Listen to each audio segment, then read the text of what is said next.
আসসালামু আলাইকুম, স্বাগতম সবাইকে। আজকের ফাতেমা আর আয়েশার ছুটির দিনের তাদের ঘোরাঘুরি ছিল কুয়েতের সবচেয়ে বড় লুলু হাইপার মার্কেট, যেটা শুয়েক এলাকায় অবস্থিত।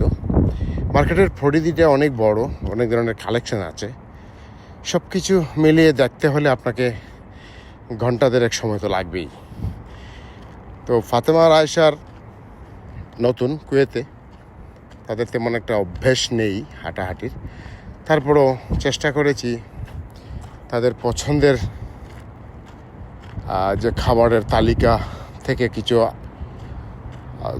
উল্লেখযোগ্য বিষয় সিলেক্ট করে আজকের এই শপিংটি সম্পূর্ণ করা হয়েছে। আরব দেশের একটা নিয়ম, উন্নত বিশ্বের সারা দিনের বেলায় আপনি কোথাও ঘুরতে বা আড্ডা দিতে পাবেন না, সবাই কর্মে ব্যস্ত। রাতেও আছে, তবে সন্ধ্যার পর থেকেই সুন্দর একটা পরিবেশ যেটা পাওয়া যায় ঘোরাঘুরির জন্য ভালো লাগে। আর সপ্তাহে একদিন 2 দিন হলে তো আর কোনো কথাই নেই, আরও মজা। তো এই সব মিলিয়ে শেষ হলো আজকের এই ছোট্ট প্রতিবেদনটি। Thank you for watching my video.